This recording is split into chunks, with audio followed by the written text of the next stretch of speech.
Olá, meus irmãos, a graça e a paz. Estamos juntos aqui, começou 2017, para mais um Pão da Vinha, esse nosso tempo devocional gostoso. E é uma grande alegria, estou com grande expectativa do que Deus vai fazer esse ano. E quero te convidar para um começo interessante, seguindo aqui na nossa sequência no livro de 1 Reis. É curioso a coincidência logo no início do ano. Esse é o nosso primeiro tempo devocional aqui, em janeiro, dia 2, com o tema que eu gostaria de trazer para você. Eu gostaria de falar sobre depressão espiritual e o caminho de volta. E esse personagem, Elias, é um dos mais importantes da Bíblia e um dos mais fortes personagens do Velho Testamento. E aqui nós temos um texto muito interessante, muito rico, no capítulo 19 do primeiro livro de Reis. E eu te convido então a abrir sua Bíblia comigo. Nós vamos ver alguns versículos e vamos comentar sobre esse tema. A Bíblia diz, verso 2: Então Jezabel mandou um mensageiro a Elias e disse-lhe: Façam-me os deuses como lhes aprouver, se amanhã a esta hora não fizer eu a tua vida como fizeste a cada um deles, se referindo aos 400 profetas de Baal. Verso 3: Temendo, pois, Elias, levantou-se para salvar sua vida e se foi, e chegou a Berseba, que pertence a Judá, e ali deixou o seu moço, o discípulo dele, que nem tem nome aqui. Verso 4. Ele mesmo, porém, se foi ao deserto, caminho de um dia, e veio a se assentar debaixo de um zimbro, e pediu para si a morte, e disse: Basta, toma agora, ó Senhor, a minha alma, pois não sou melhor do que os meus pais. Deitou-se, pois, e dormiu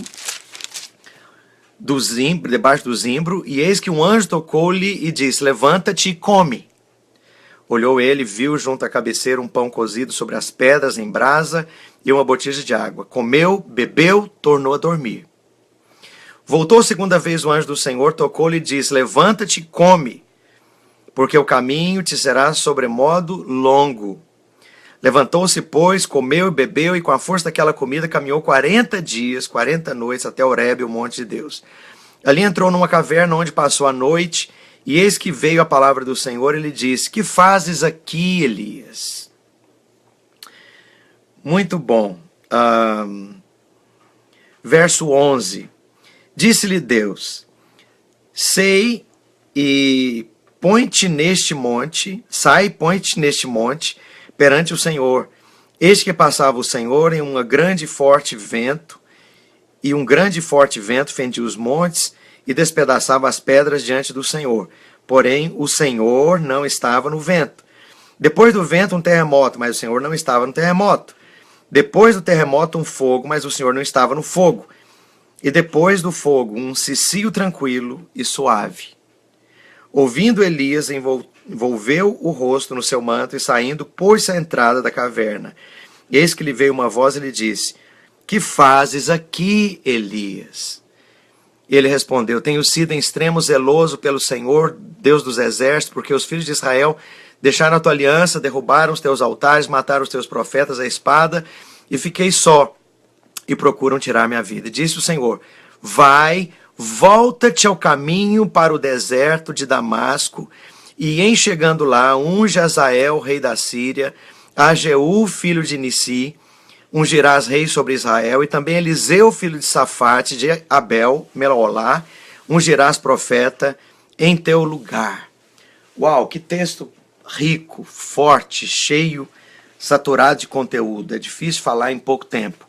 E interessante, primeira coisa, Elias é um tremendo homem de Deus, uma pessoa extremamente consagrada, intensa, apaixonada, sincera, envolvida, forte, dedicada, correta, focada, não tem outras palavras menos fortes para qualificar esse tremendo homem de Deus. E se você vir na sequência e um pouco anterior, você vê que ele vinha de um processo profetizando palavras muito fortes, palavras de confronto. Às vezes Deus precisa de pessoas extremamente consistentes para quebrar ciclos de coisas velhas, para reestruturar igrejas que não fluem mais, para confrontar profeticamente ambientes que se tornaram religiosos e perderam a vida, e para voltar à vida precisam de uma chacoalhada. Elias tinha um ministério em que ele foi chamado por Deus para confrontos, e para derrubar, para confrontar, e há momentos na nossa vida em que nós temos que estar dispostos a isso. Há unções que são unções para estruturação, para perseverança, mas há uma unção e há momentos na nossa vida em que a vida vai requerer de nós confronto com velhas estruturas, confronto com o status quo, confronto com gente que está acostumada a viver não para Deus e só sugando de estrutura de igreja velha e de religião. E o ministério de Elias era esse, ele era uma pessoa solitária, um ministério difícil demais, e ele vinha da experiência em que 400 profetas de Baal foram confrontados, e esse homem, através dele, cai fogo do céu. Olha que poder, eu não estou acostumado a ver isso, não sei se você está. E de repente aqui agora a rainha, não era nem o rei, uma mulher, chega e ameaça, e diz para ele: você vai morrer do mesmo jeito que os profetas de Baal morreram.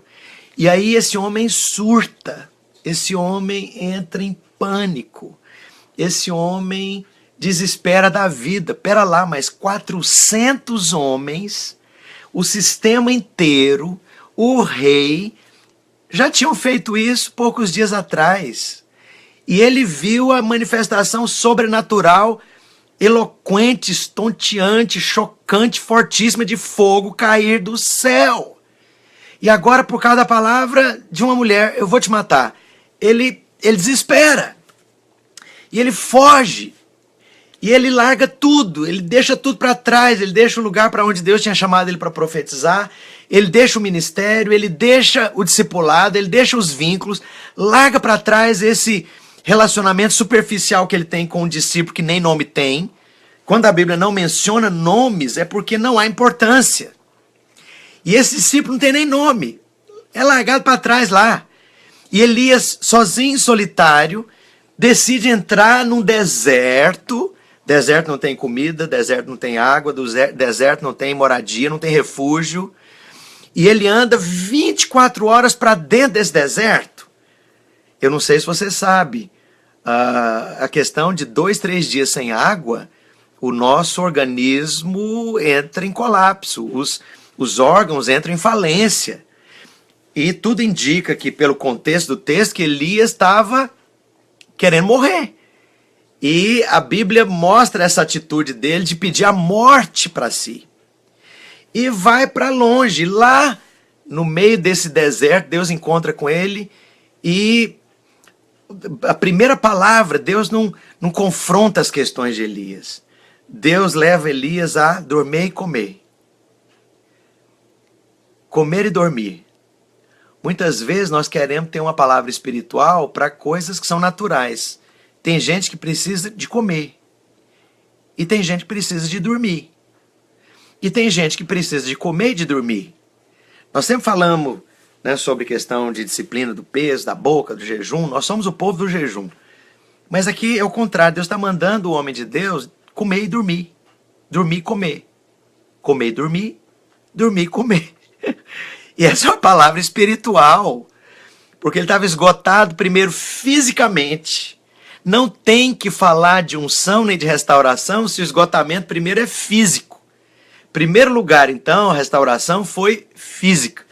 Segundo, Deus vai, comeu, dormiu, dormiu, comeu, comeu, dormiu. E aí Deus pergunta para ele, sendo Deus mesmo, aquele que tinha dado direção para ele caminhar até aquele lugar. Deus pergunta: o que você está fazendo aqui? A pergunta não era no aspecto geográfico. Qual o seu endereço, qual o seu CEP, o que você está fazendo aqui? A pergunta de Deus é: como você chegou nessa situação, Elias? Como é que você chegou nessa situação? E aí a resposta dele prova que o que eu estou te falando era o sentido da pergunta de Deus. Ele fala: eu tenho sido muito zeloso, eu tenho sido extremamente cuidadoso, e isso fala de trabalho, de desgaste, de investimento, de tempo, e estou absolutamente sozinho, não sobrou ninguém. Essa era a leitura de Elias. E essa leitura de Elias fez ele romper com o último relacionamento que ele tinha e deixar tudo.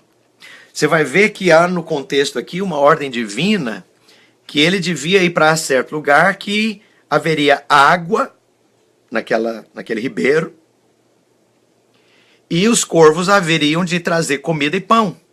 De repente a água seca. Pera lá, mas não foi Deus que mandou eu ir para lá? Foi.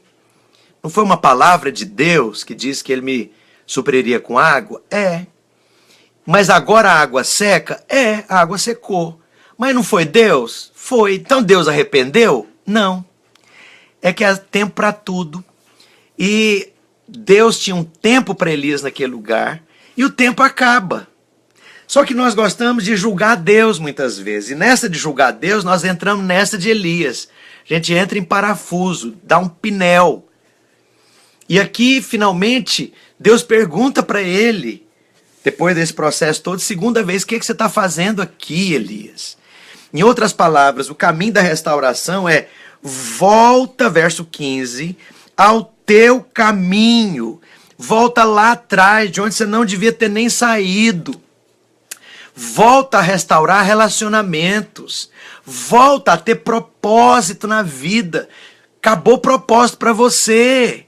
Você fugiu daquilo que eu te chamei para fazer, e olha onde você foi parar. Volta a sonhar, volta a ter meta, volta a ter projeto, volta a ter sonho, volta a ter plano, volta a ter uma agenda, volta a ter sonhos, a desígnios eternos, volta a ter discípulo, volta a relacionamento. E você percebe que é nesse caminho de volta que Elias é restaurado. E aqui não há nada de tão assim espiritual, ou não tem nada de tanta unção. O caminho aqui é voltar para caminho de relacionamento, de reconstrução de vínculos de discipulado. E esse discípulo agora tem nome, é Eliseu.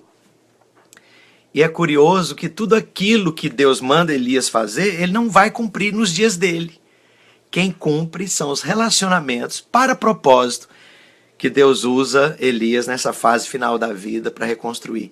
Eu não sei qual que é o tempo da sua vida, qual o ciclo que você está vivendo, qual estação da sua vida, mas eu quero te falar que Deus tem para você esse mesmo vigor, esse mesmo espírito, esse mesmo desempenho profético, essa mesma frutificação que Deus teve para Elias. Que esse começo de 2017 seja também um começo de volta lá, volta para as coisas básicas, volta para as coisas simples, volta para os relacionamentos mais sólidos. Deus tem isso para você. E Deus vai usar você como usou Elias. E Deus vai te dar os maiores relacionamentos, os mais relevantes, os mais significativos, como deu para Elias. E Deus vai te dar um ministério marcante, uma frutificação marcante, como deu para Elias. Que você possa receber o refrigério da parte de Deus, que você possa descansar o seu coração, reajustar suas metas, realinhar os seus sonhos, porque é para isso que você nasceu e para isso que você existe. Você é um profeta do Senhor, você é uma profeta do Senhor. Recebe o meu carinhoso abraço nesse primeiro pão da vinha do ano de 2017. Estamos juntos, Deus abençoe a todos.